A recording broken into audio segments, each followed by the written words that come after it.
Halo pemirsa, selamat datang di Mata Dunia, program yang mengupas berita dan peristiwa global dari berbagai belahan dunia.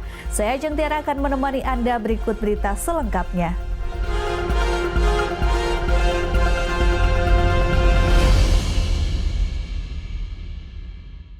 Ya, kita ke informasi yang pertama. Pemirsa, inflation alias inflasi harga telur kembali terjadi di Amerika Serikat dengan perbakan flu burung yang menurut pantauan Departemen Pertanian Amerika Serikat memaksa pemusnahan 20 juta ayam petelur dalam beberapa bulan.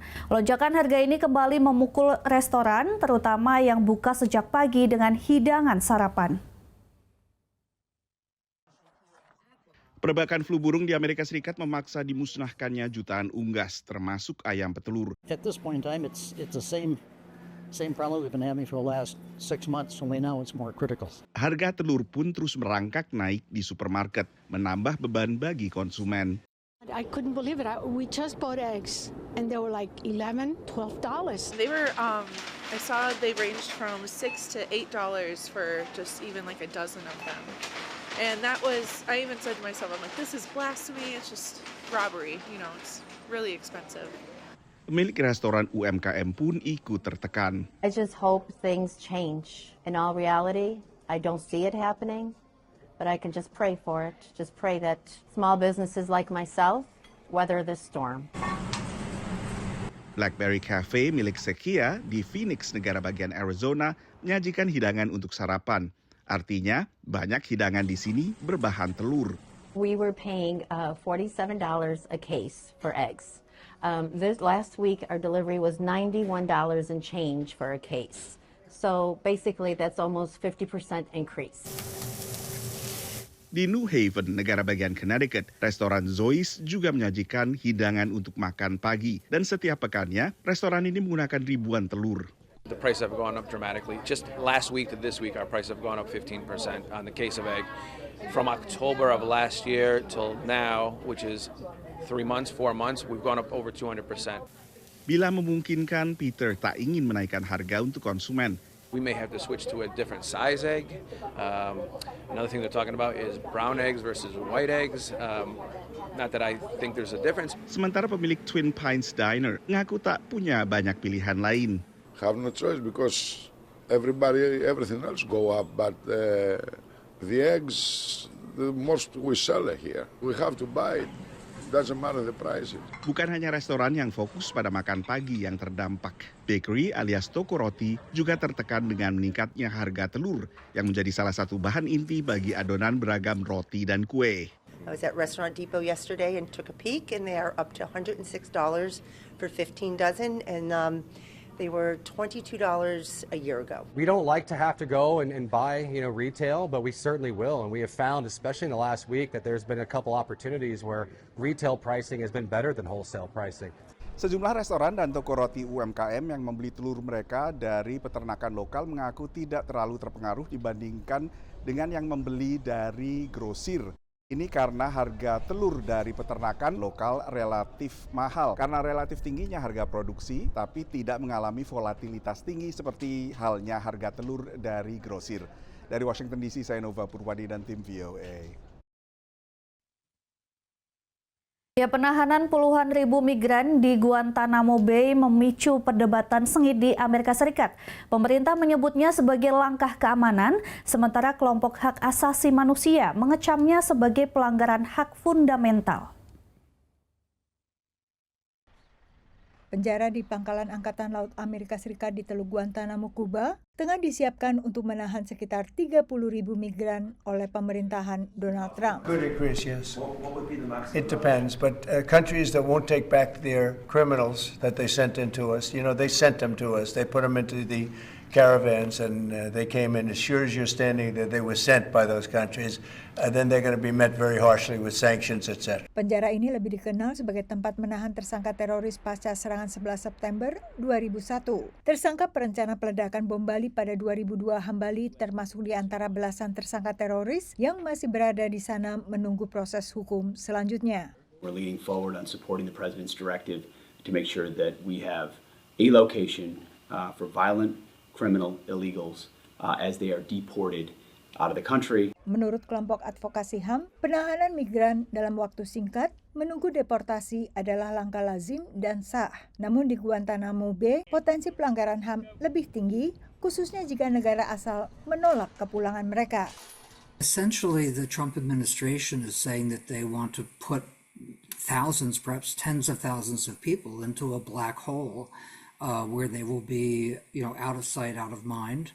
And hold them there indefinitely. And that's certainly not a solution that's humane and one that, is going to be extremely costly, both in financial terms, but in human terms as well. Bill Frelick menyebut pengalaman Australia dengan penahanan di Pulau Nauru dan Manus sebagai contoh mahalnya penahanan migran di lepas pantai.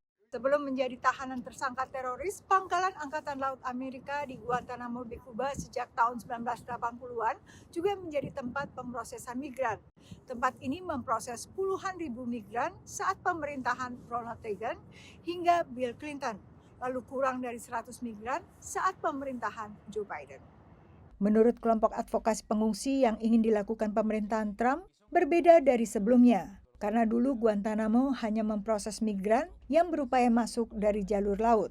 But we're talking about detaining for the first time tens of thousands of people from within the United States, presumably for immigration violations, at Guantanamo Bay. That has never been done before. Menurut kelompok advokasi HAM, Guantanamo Bay tak bisa menjadi tempat penahanan tanpa batas akhir, dan tujuan akhir tetap adalah pemulangan semua migran sambil memastikan mereka tak menghadapi persekusi di negara asal. Can't be solved by simply holding people indefinitely, forever.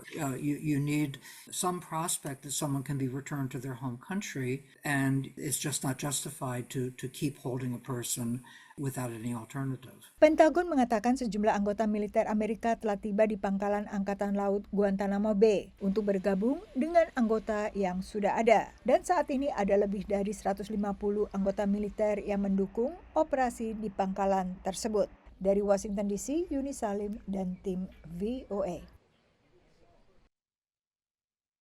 Informasi berita lainnya akan kami sajikan usai jeda berikut ini. Tetap saksikan Mata Dunia.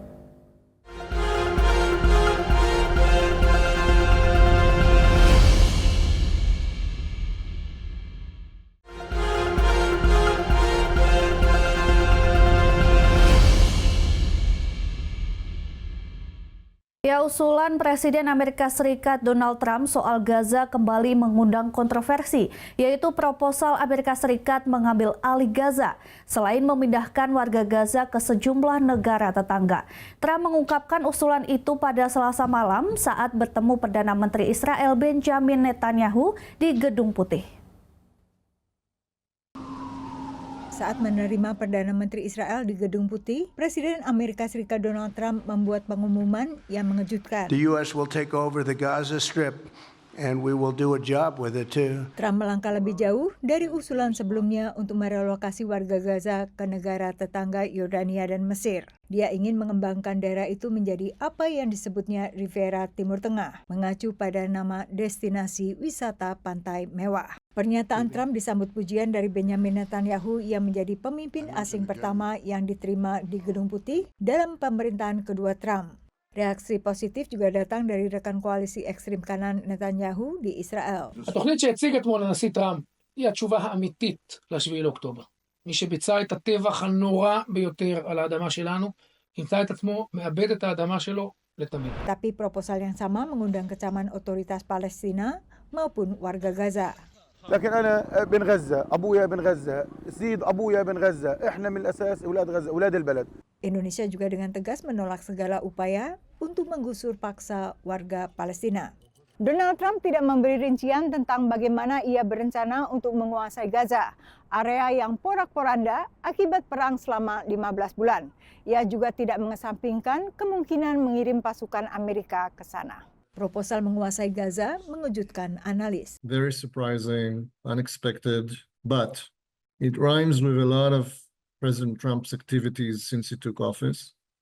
And there is an analogy in the way that he treats issues like the Panama Canal, Greenland, and Gaza. Analis juga mempertanyakan wacana mengirim pasukan Amerika Serikat ke Gaza. It's not clear how a president that promised to finish wars and to withdraw American troops from war zones around the world is now suggesting to open a new one. The American experience in Lebanon comes to mind. Amerika bersama sejumlah sekutu Eropa mengirim pasukan ke Lebanon pada 1982 yang akhirnya ditarik pada 1984 setelah memburuknya perang saudara Lebanon dan aksi teror akhir 1983 yang menewaskan tentara Amerika Serikat dan Prancis. Ribuan pasukan Amerika Serikat kini sudah ditempatkan di Timur Tengah, terutama dengan misi kontra terorisme dan pemantauan keamanan perdagangan internasional lewat laut. Namun dalam jumpa pers Rabu siang, juru bicara Gedung Putih Caroline Leavitt menegaskan Presiden Trump belum berkomitmen untuk mengirimkan pasukan Amerika ke kawasan Timur Tengah. Dari Washington DC, Yuni Salim dan tim VOA. Pemirsa, penutupan lembaga penyalur bantuan asing Amerika Serikat USAID dan penggabungannya dengan Deplu Amerika Serikat mengundang pro dan kontra. Penolakan datang dari partai oposisi Demokrat di Kongres dan juga secara internal. Pekerja dan kontraktor USAID, Badan Pembangunan Internasional Amerika Serikat yang dirumahkan kembali berunjuk rasa untuk kedua kalinya menolak penutupan badan pemberi donor terbesar di dunia ini oleh Presiden Trump dan Departemen Efisiensi Pemerintahan yang dikepalai oleh Elon Musk. Kali ini demonstrasi diadakan di luar gedung Kongres AS setelah Senin lalu diadakan di depan kantor USAID. Orang-orang yang berunjuk rasa menilai bahwa USAID yang dibentuk dan didanai oleh Kongres AS tidak dapat dibubarkan begitu saja tanpa persetujuan Kongres. Warga diaspora Indonesia yang kami temui termasuk pekerja USAID yang telah dirumahkan sejak minggu lalu. Kartini, bukan nama sebenarnya, adalah warga negara AS. Ia memiliki gelar PhD dan telah bekerja untuk USAID selama hampir 3 tahun. Sebenarnya saya sedih sekali karena saya senang kerja ini. Bantu orang itu senang. Dari dulu sekolah setengah mati biar bisa bantu orang. Papa mama selalu bilang, udah MBA aja, sekolah, duit banyak. Tapi emang nggak pernah bisa ada rasanya itu. Karena emang selalu passionnya itu ini. Sementara warga diaspora lain, George sudah bekerja bagi USAID selama 2 tahun, mengelola berbagai kontrak dalam bidang perlindungan sipil hingga pertanian. I consider myself an Indonesian American. I immigrated to this country when I was very small from a country that had suffered a lot of economic hardships. My parents brought me to this country to make a better place for myself. Like, this is not the America that Trump promised.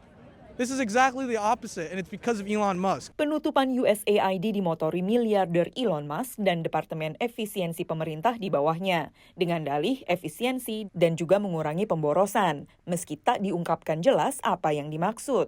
Menlu AS Marco Rubio mengatakan banyak fungsi dari USAID yang akan terus berlanjut tapi harus selaras dengan kebijakan luar negeri Amerika Serikat. Namun belum jelas apa yang akan terjadi pada badan itu sendiri meski diusulkan digabung dengan Deplu AS.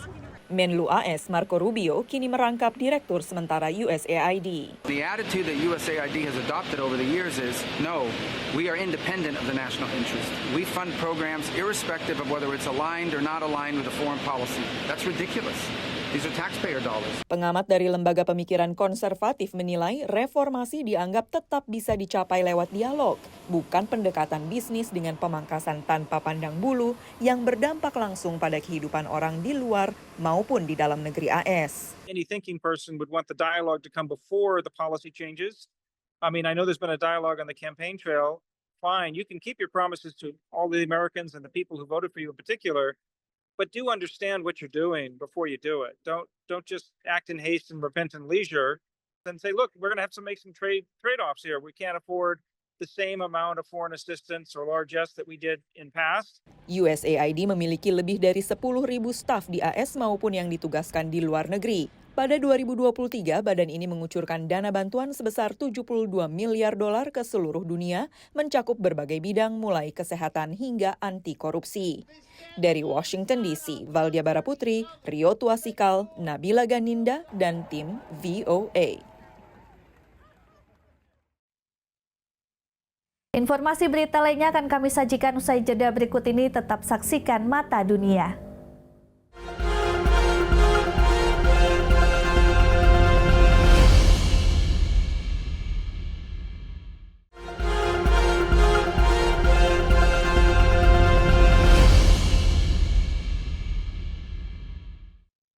Terima kasih Anda masih menyaksikan Mata Dunia. Pemirsa, di luar kampus perguruan tinggi perpustakaan di Amerika Serikat relatif tak banyak dikunjungi warga. Tapi bagi sejumlah perpustakaan umum, ini menjadi kesempatan untuk mempertahankan relevansi mereka, yaitu dengan alih guna perpustakaan untuk melayani kebutuhan lain bagi komunitas yang membutuhkan. Perpustakaan umum di Kansas City, negara bagian Missouri, dulu menjadi pusat aktivitas warga, terutama untuk menanamkan kegemaran membaca pada anak-anak. As a kid, I've always had a love for the library. My mother would take us on a bus and during the summertime and pick out books to read. It was a pastime, the library system, and so it's always been dear to me. Kini, Nikki adalah pendiri Nikki Fit yang mengadakan kelas olahraga gratis bagi warga sekitar. When I started my fitness business, to be able to come around full circle and service the community with fitness programs in the public library, something kind of unheard of when we really started. I don't know, it feels great. I love serving my community.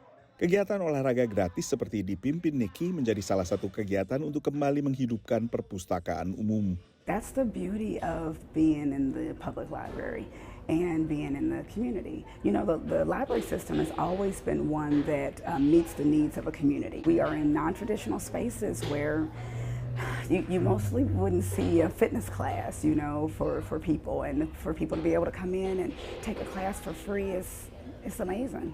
Pengelola perpustakaan pun menjalin kerjasama dengan organisasi layanan kesehatan guna membuat perpustakaan kembali menjadi pusat kegiatan komunitas. Libraries for the Heart is our partnership with the American Heart Association. What we've done with them is we've put blood pressure machines in all of our branch locations because they call high blood pressure the silent killer because a lot of people don't know until it's too late. We're an institution of access. Anybody can walk into our libraries and receive services. The overall goal is to first and foremost, create healthier communities. I'm always saying this, but I think we're the perfect partner for public health institutions or health in general, just because we have the demographic or the people that they want to serve, and that quite frankly just need their services. The Institute of Library and Museum Services adalah organisasi independen federal yang menangani perpustakaan dan museum. Dalam survei terbarunya, organisasi ini mencermati penurunan tajam kunjungan warga ke perpustakaan lokal. Dari rata-rata jumlah kunjungan 5,5 kali setahun pada 2009 ke tak sampai 4 kali pada 2019. Pasca pandemi, angkanya semakin turun. Selain menawarkan peminjaman buku seperti fungsi tradisionalnya, banyak perpustakaan umum kini juga menggelar kegiatan memenuhi kebutuhan komunitasnya masing-masing. Mulai dari kegiatan terkait kebugaran seperti tadi, hingga pelajaran komputer bagi lansia dan semacamnya. Dari Washington DC, saya Nova Purwadi dan tim VOA. Ya, New Orleans pada 9 Februari 2025 menjadi tuan rumah pertandingan puncak football Super Bowl. Jutaan wisatawan diperkirakan datang ke kota ini. Tak hanya untuk menyaksikan pertandingan, tapi juga menikmati wisata kuliner yang bersama pertunjukan jazz dan arsitektur unik menjadi daya tarik utamanya.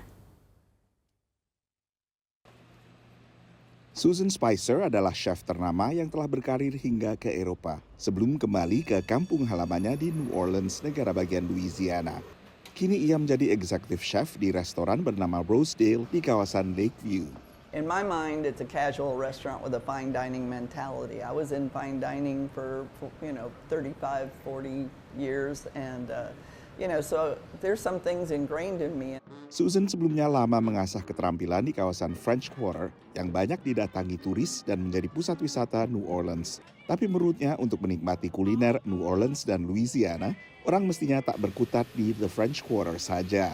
There's so much concentrated in the French Quarter and the CBD and the warehouse district that you can just really get absorbed by everything that's going on there. But if you just venture out a little bit, and come to Mid-City or Lakeview or Old Metairie, or, take the streetcar way uptown and to Carrollton Avenue.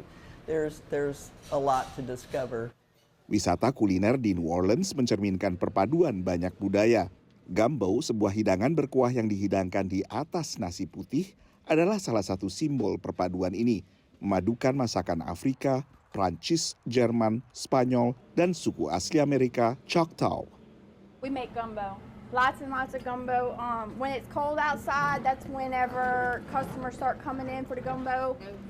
Pembuatan gumbo berawal dari sebuah roux, pengental khas Prancis yang dibuat dari lemak dan tepung. We gotta have the perfect roux to make the perfect gumbo. We scoop the roux in there, then 2 buckets of hot water, and then we boil that down and sift it, make sure it's real smooth, and then once that's done and it comes to a boil, then you add your hot sauce, your kitchen bouquet. Bagi warga Louisiana, tak mudah meniru otentisitas gumbo di wilayah lain Amerika. Because you can get it like in northern places, but it's just not the same. Like the flavor and even like the liquid like texture. We have been craving gumbo because it's New Orleans. It's a New Orleans thing, totally, Louisiana. Menurut pantauan Dinas Wisata Louisiana, wisata kuliner menjadi motivasi utama orang berkunjung ke New Orleans. Dan pembelanjaan di restoran dan bar menjadi kategori pembelanjaan terbesar. Seperti banyak kota lain yang juga menjadi destinasi wisata, New Orleans harus berjuang keras untuk kembali ke angka kunjungan seperti sebelum pandemi COVID. Dan berbagai perbaikan yang dilakukan menjelang diselenggarakannya Super Bowl di kota ini, diharapkan bisa ikut menggairahkan kembali kunjungan ke kota ini. Dari Washington DC, saya Nova Purwadi dan tim VOA.